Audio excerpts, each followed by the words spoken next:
Apa yang kalian lakukan jika waktu gajian telah tiba? Liburan, shopping, atau mungkin menyiapkan masa depan dengan menabung untuk membeli rumah atau mobil? Mendengar kata menabung, umumnya pasti akan langsung tertuju pada menabung uang di bank atau menabung di celengan. Tapi tahu nggak kalian, jika menabung dengan membeli saham, keuntungannya juga lebih baik loh. Oke, kita artikan dulu dari kata menabung. Menabung adalah kegiatan menyimpan sebagian uang yang kita miliki. Sedangkan saham adalah surat bukti kepemilikan suatu perusahaan. Jadi, kesimpulannya, menabung saham adalah kegiatan menyimpan sebagian aset kita yang berupa uang dengan cara membeli saham suatu perusahaan. Kita bahas detail kelebihan kekurangan menabung saham dibanding menabung uang di bank, dan nanti kita tunjukkan caranya untuk menabung saham. Keuntungan yang pertama adalah mendapatkan capital gain. Capital gain adalah keuntungan yang diperoleh dari selisih harga beli saham dengan harga penjualan saham. Ini tidak didapatkan jika kalian menabung di bank. Sebagai contoh, di awal kita membeli saham perusahaan BRI seharga Rp4.000. Kemudian harga saham itu naik menjadi Rp4.500. Nah, di sini terdapat keuntungan Rp500. Inilah yang dinamakan capital gain. Keuntungan yang kedua adalah mendapatkan dividen. Nah, dividen di sini adalah pembagian laba dari keuntungan bersih perusahaan ke pemegang saham. Jika kita menabung di bank, jelas kita tidak mendapatkannya. Kita ilustrasikan, kalian mempunyai 10 lot atau 100 lembar saham BRI. Satu lot di sini sama dengan 100 lembar saham ya.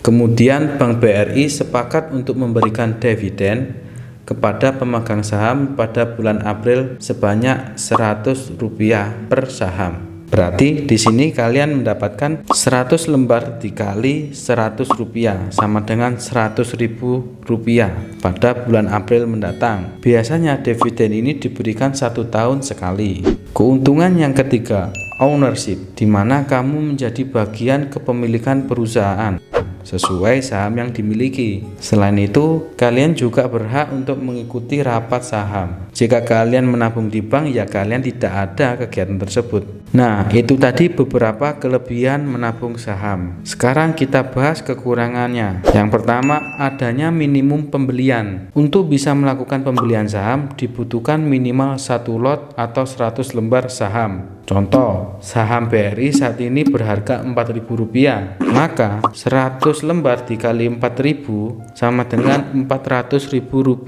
Berarti kalian membutuhkan uang Rp400.000 untuk bisa membeli saham BRI tersebut. Kekurangan yang kedua, delisting. Delisting adalah penghapusan suatu badan usaha di bursa saham resmi. Jadi saham tersebut tidak bisa diperdagangkan lagi. Kenapa bisa begitu? Karena saham yang akan di-delisting biasanya adalah perusahaan bermasalah yang harga sahamnya anjlok di pasar negosiasi, sehingga meskipun dijual belum tentu menarik minat yang mau membeli.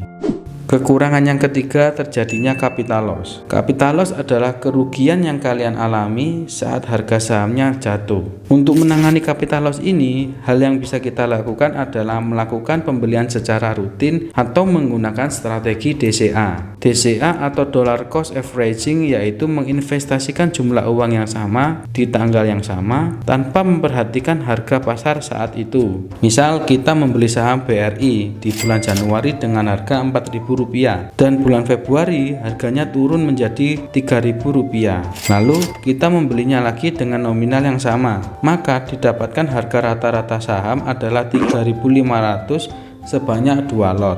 Ketika harga naik menjadi Rp4.000, kita mendapatkan keuntungan yang signifikan. Tetapi ingat, ini hanya bisa dilakukan di saham-saham blue chip atau saham yang berasal dari perusahaan besar yang mempunyai reputasi baik dan sehat secara finansial.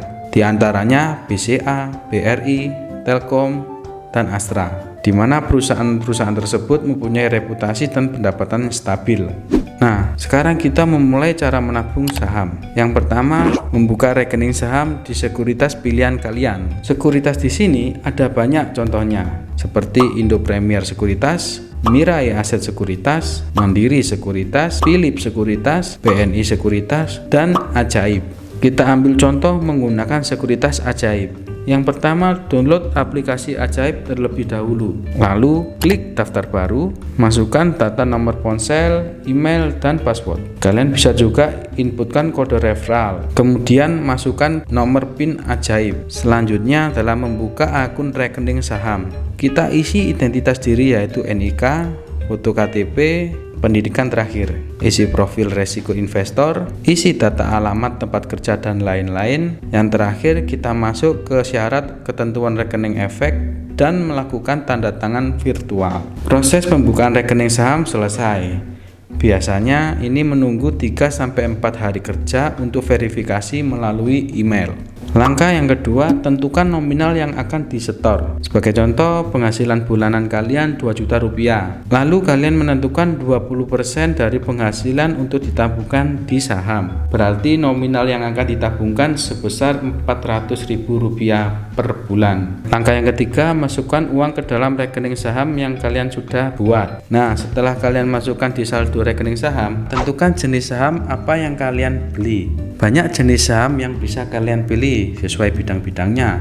Contoh, untuk di perbankan ada BCA, Mandiri, BRI. Kalau di bidang konstruksi ada Waskita Karya dan Adikarya. Nah, misalnya kalian suka nih di bidang perbankan karena kalian kerja di salah satu perusahaan tersebut. Pilih saham perusahaan yang kalian beli. Sangat disarankan dalam memilih saham perlu untuk menganalisa terlebih dahulu, bisa via berita televisi atau internet. Contoh, Bank Mandiri. Alasannya banknya selalu melakukan improvisasi untuk kenyamanan nasabah, memiliki kredibilitas bagus, dan pastinya BUMN.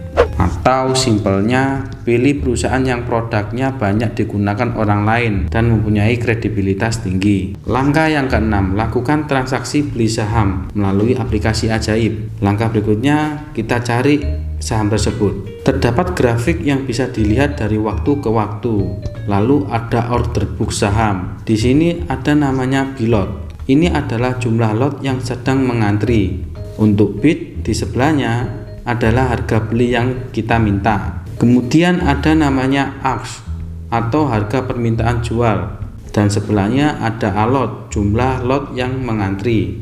Setelah itu kita klik beli dan proses selesai. Lakukan secara konsisten tiap bulan dengan strategi DCA tadi.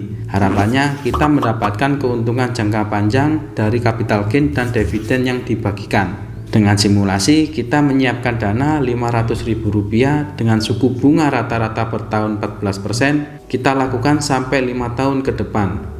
Dan hasilnya 40.623 sekian-sekian lebih yang akan didapatkan nantinya. Lalu, apakah aman menabung saham ini? Jawabannya aman dan transparan, sebab semua aktivitas jual dan belinya dilakukan dalam satu ruang lingkup saja, yakni bursa efek. Jadi, sebagai investor tidak perlu khawatir kehilangan modal.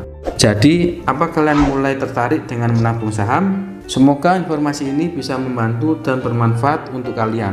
Terima kasih.